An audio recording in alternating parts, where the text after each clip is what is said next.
صدیق اکبر رضی اللہ تعالیٰ عنہ کا یہ معمول تھا کہ جمعہ کے دن مسجد کی صفائی بھی خود کرتے، اور صفائی کرنے کے بعد پہلی صف میں جناب صدیق اکبر رضی اللہ تعالیٰ عنہ تشریف فرما ہوتے رسول اللہ کے بالکل آمنے سامنے۔ صفائی بھی خود کرتے اور پہلی صف میں رسول اللہ کے قرب میں بیٹھا کرتے تھے۔ ایک دن جمعے کا ٹائم ہے، حضرت عقیل نے کہا کہ جب دیکھو ابو بکر صدیق پہلی صف میں ہے۔ یہ وہ حرص نہیں تھا جو ہم کرتے ہیں، وہ لالچ نہیں تھا جو ہم کرتے ہیں دنیا دولت میں، نہیں، یہ نیکیوں کے حریص تھے، نیکیوں کے حریص تھے، محبت میں حریص تھے۔ اگر یہ بندہ محبت میں یہ کام کر رہا ہے تو اس سے پہلے میں کیوں نہ کروں؟ تو انہوں نے کہا کہ ہر جمعہ پہلی صف میں صدیق اکبر بیٹھتے ہیں، آج میں بیٹھوں گا، لیکن چونکہ رسول اللہ صلی اللہ تعالیٰ علیہ وسلم کا فرمان ہے، یہ بھی ذہن نشین کر لیجئے، آپ اگر پہلے آئے ہیں، پہلے آئے ہیں تو پہلی صف میں بیٹھیں، اگر بعد میں آئے ہیں 3-4 صفیں بنی ہوئی ہیں تو گردنیں پھلانگنے کی کوئی ضرورت نہیں، رسول اللہ نے سخت منع فرمایا ہے، جہاں جگہ ملتی ہے وہیں بیٹھ جاؤ۔ اگر اسی طرح گردنیں پھلانگ کے آتے رہو گے، میرے آقا کریم صلی اللہ تعالیٰ علیہ وسلم نے فرمایا پھر جہنم کی آگ پھلانگ رہے ہو۔ تو حضرت عقیل کہتے ہیں کہ حضرت صدیق اکبر اس جمعے میں پھر پہلی صف میں تشریف فرما ہے۔ اب حضرت عقیل نے کیا کیا کہ وہ صفوں کو چیرتے ہوئے آگے آئے اور صدیق اکبر کے سامنے کھڑے ہو کر کہا کہ صدیق اٹھ یہاں سے، بھرا مجمع ہو، مسجد بھری ہوئی ہو۔ آج ایک بات آپ سے اور شیئر کروں کہ ہم اگر کسی کو اسٹیج پہ بٹھا دیں، کوئی سید کوئی عالم دین آ جائے، آپ کو میزبان نے جو عزت بخشی ہے وہ کافی ہے کہ آپ کو اسٹیج پہ بٹھایا ہے، لیکن اگر آپ سے کوئی بڑھ کر کوئی عالم دین یا حافظ قرآن یا سید آل رسول آ جاتا ہے، آپ کو بھی حق بنتا ہے کہ وہ جگہ چھوڑ کر اسے جگہ دیں۔ ہم چمٹ کے بیٹھ جاتے ہیں، نہیں یہاں سے ہلنا نہیں ہے، بےزتی ہو جائے گی، ہلنا نہیں ہے، خدا اس تابوت کو جڑ سے اکھاڑ کے پھینکو۔ اس نے آج جتنی نفرتیں اندر پیدا کی ہیں، وہ نفرتیں عزیزان محترم ان نمازوں سے دھلنے والی نہیں ہیں، سجدوں سے یہ نفرتیں نہیں دھلے گی، یہ نفرتیں، یہ گند تب دھلے گا جب اندر سے ہم صفائی کریں گے، اندر سے صفائی کریں گے، اندر والی میں کو ماریں گے۔ وہ میں تو مرتی نہیں، مجھے اسٹیج پہ نہیں بٹھایا، سارے مجمع میں وہی کٹتا رہوں گا، بس مجھے کیوں نہیں بٹھایا اسٹیج پہ، یا اگر بٹھایا تو پھر یہاں سے اٹھایا کیوں؟ تو عزیزان محترم جناب صدیق اکبر بھرے مجمع میں حضرت عقیل کھڑے ہو کے کہتے ہیں صدیق اٹھ یہاں سے۔ صدیق اکبر رضی اللہ تعالیٰ عنہ کھڑے ہو جاتے ہیں، ہاتھ باندھے اور صفیں چیرتے ہوئے آپ پیچھے لوٹتے گئے، پچھلی صف پہ نہیں، وہ چھوڑ دی، دوسری چھوڑ دی، تیسری چھوڑی، چوتھی چھوڑی، پانچویں چھوڑی، چھٹی چھوڑی، 7ویں صف میں ہاتھ باندھ کے کہتے ہیں شہزادے یہاں بیٹھ جاؤ۔ افضل البشر بعد الانبیاء بالتحقیق، صدیق کوئی عام مولوی نہیں تھا، صدیق کوئی عام نمازی نہیں تھا، صدیق کوئی عام حاجی نہیں تھا، صدیق وہ صدیق ہے جس کی 4 نسلیں صحابی رسول ہیں، صدیق وہ صحابی ہے جس نے سب کچھ رسول اللہ پر لٹایا ہے۔ ادب دیکھیے، بھرے مجمع میں میرے آقا کے شہزادے نے جب کہا، عقیل نے کہا کہ اٹھ صدیق، پچھلی صف میں نہیں 6 صفیں چھوڑ کے 7ویں میں کھڑے ہو کے کہتے ہیں کہ شہزادے یہاں بیٹھ جاؤ، فرمایا ہاں بیٹھ جاؤ یہاں۔ حضرت علی شیر خدا رضی اللہ تعالیٰ عنہ یہ سارا منظر دیکھ رہے تھے۔ میں سادات کی بارگاہ میں بھی ہاتھ جوڑ کے عرض کروں گا ان سادات کرام کی جو صحیح العقیدہ ہیں، رافضیوں شیعوں سے ہمارا کوئی واسطہ نہیں، غلط نظریات اپنا کر اگر اہل سنت کو بگاڑنا چاہو گے تو کوئی تعلق نہیں ہمارا تم سے۔ میں ان سادات کرام کی بات کر رہا ہوں جن کے دل میں حب مصطفیٰ صلی اللہ تعالیٰ علیہ وسلم کوٹ کوٹ کر بھری ہے۔ آج ہم اس انا میں تو پتہ نہیں کہاں پہنچ گئے، لیکن خدا کے لیے اس اپنی انا میں صحابہ کرام اور اہل بیت کو مت لاؤ۔ میں سادات کرام سے بھی ہاتھ جوڑ کے عرض کروں گا کہ اگر آپ ہماری نہیں مانتے اپنے بڑوں کی تو مانو، ہماری نہیں مانتے اپنے بڑوں کی تو مانو۔ حضرت علی شیر خدا یہ سارا منظر اپنی آنکھوں سے دیکھ رہے ہیں۔ جب جمعہ کی نماز ختم ہو جاتی ہے،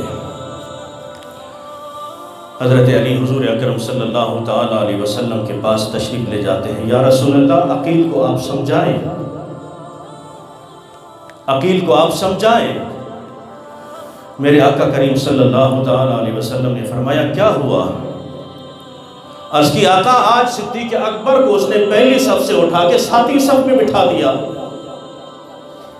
اور کوئی بھی معاملہ ہو کہ آپ رسول اللہ صلی اللہ تعالیٰ علیہ وسلم صدیق سے حکم فرماتے ہیں، عقیل آگے بڑھ جاتا ہے، آپ سمجھائیں اسے۔ اب شکایت تو حضرت عقیل کی لگی، شکایت کس کی لگی؟ حضرت عقیل کی لگی۔ لیکن میرے آقا کریم صلی اللہ تعالیٰ علیہ وسلم نے ارشاد فرمایا، علی عقیل کو چھوڑ، پہلے یہ بتا کہ میرے ابو بکر نے کیا جواب دیا۔ عقیل کو چھوڑ، پہلے یہ بتا کہ میرے یار نے کیا جواب دیا، میرے خلیل نے کیا جواب دیا، میرے دوست نے کیا جواب دیا۔ آج ہم نے ترازو اٹھایا اور بک بک کرنے لگے صدیق پر، آج ہمارے پاس میں آتا ہے تو بک بک کرنے لگ جاتے ہیں اہل بیت پر۔ ان کی تو سنو کہ ان کی آپس میں محبتیں کیسی ہیں، ان کی آپس میں محبتیں کیسی ہیں۔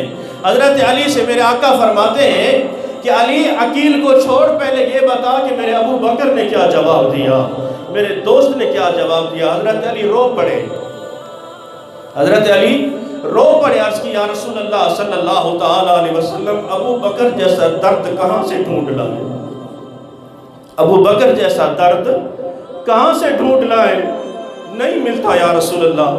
بس عقیل نے جیسے حکم دیا، صدیق نے پہلی صف چھوڑی، دوسری چھوڑی، تیسری چھوڑی، چوتھی چھوڑی، اور 7ویں صف میں جا کے بیٹھ گئے۔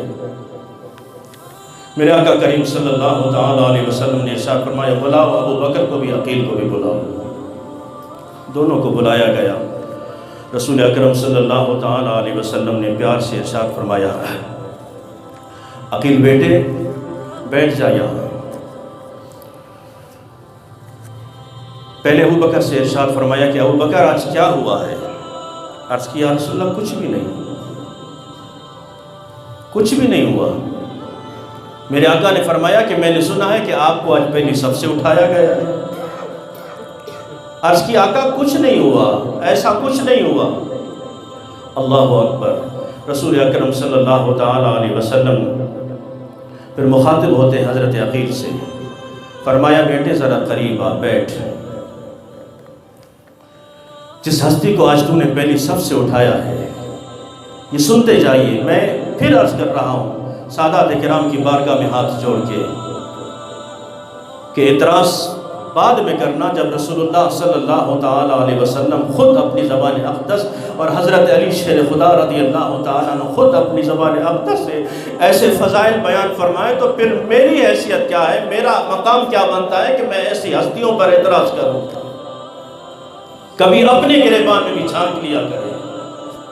میرے آقا نے فرمایا کہ بیٹھ عقیل، میں آپ کو بتاؤں، جب مکے میں سارے میرے دشمن تھے، میرا یہ ایک ہی دوست ابو بکر صدیق تھا۔ جب مکہ میں سارے لوگ میرے دشمن تھے، میرا یہ ایک ہی دوست صدیق تھا۔ جب مکہ میں ساری تلواریں میری طرف بڑھنے لگی تو ابو بکر صدیق کی تلوار میان سے نکلتی ہے، پہلے ابو بکر مرے گا، پہلے ابو بکر مرے گا، پھر کوئی رسول اللہ کے سامنے آ سکتا ہے، ورنہ ایسے ہرگز نہیں ہو سکتا۔ عقیل بیٹے سن ذرا آگے، جس مسجد سے تو نے ابو بکر صدیق کو پہلی صف سے اٹھایا ہے، یہ مسجد کی زمین بھی ابو بکر صدیق نے خرید کر وقف کی ہے۔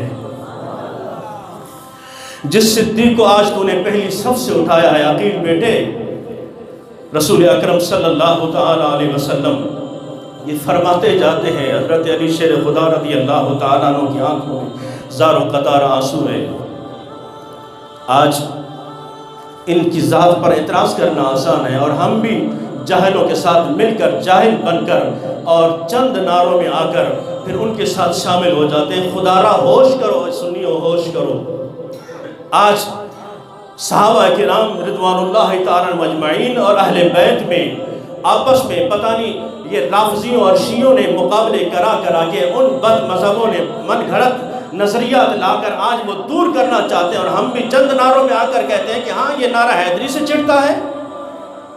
نعرہ حیدری کسی کے باپ کی میراث نہیں ہے، نعرہ حیدری کسی کے باپ کی میراث نہیں ہے، اور ہم خاموش ہیں کہ لوگ، کیونکہ ہمارے اندر صوفیہ بہت زیادہ ہے نا، شریف بہت زیادہ ہے، ہم بات حق کی کریں تو پھر معاملات بھی ہم پر آتے ہیں۔ ہم خاموش ہیں، اور اتنا خاموش بھی نہیں رہیں گے کہ جو تمہارے منہ میں بک بک آئے اور کرتے چلے جاؤ۔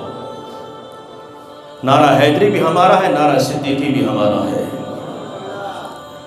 گلی گلی نگر نگر، بلند آواز سے گلی گلی نگر نگر، گلی گلی نگر نگر۔ تو عزیزان محترم، میرے آقا کریم صلی اللہ تعالیٰ علیہ وسلم ارشاد فرماتے ہیں کہ عقیل بیٹے، جب سارے لوگوں نے مجھے محصور کر دیا تھا ایک مکان میں اور میرے قتل کے درپے تھے، اس ٹائم مجھے روٹی پہنچانے والا کوئی نہیں ہوتا تھا، جناب صدیق اکبر رضی اللہ تعالیٰ عنہ یا ان کے بیٹے مجھے راشن پہنچایا کرتے تھے۔ اے حضرت عقیل، جب غار ثور کے لیے میں مکہ سے ہجرت کر کے نکلا، اس ٹائم بھی صدیق میرے ساتھ تھے، صدیق میرے ساتھ تھے۔ غار ثور میں جتنے دن رہے، رسول اکرم صلی اللہ تعالیٰ علیہ وسلم فرماتے ہیں عقیل بیٹے، ابو بکر صدیق رضی اللہ تعالیٰ عنہ کی صاحبزادی کھانا لے کر آیا کرتی تھی، وہ حفاظت کرتے رہے ہماری، وہ حفاظت کرتے رہے، ہر طرح سے وہ یار میرے ساتھ ہم سفر رہا، کوئی بھی معاملہ آیا لٹایا اس نے میری جان پر، اپنی جان کے نذرانے پیش کیے۔ جانتا نہیں تو صدیق کون ہے؟ کل جب قیامت کا دن ہوگا، رسول اکرم صلی اللہ تعالیٰ علیہ وسلم کے وہ الفاظ، آج کاش کہ ہمارے دلوں میں صحابہ کی محبت رس بس جائے، اہل بیت کی محبت رچ بس جائے، کہ ہم سمجھ سکیں کہ صحابہ کا مقام کیا ہے، اہل بیت کا مقام کیا ہے۔ میرے آقا فرماتے ہیں کل قیامت کا دن ہوگا، صدیق کا ہاتھ پکڑ کے اللہ کی بارگاہ میں لے جاؤں گا اور عرض کروں گا، میرے پروردگار، ہجرت سے لے کر غار ثور تک، مکہ سے لے کر مدینہ تک، کوئی بھی کٹھن معاملہ ہو، کوئی بھی معاملہ تو صدیق نے ہر معاملے پر میرے ساتھ دیا ہے۔ اور رسول اکرم صلی اللہ تعالیٰ علیہ وسلم فرماتے ہیں کہ عقیل،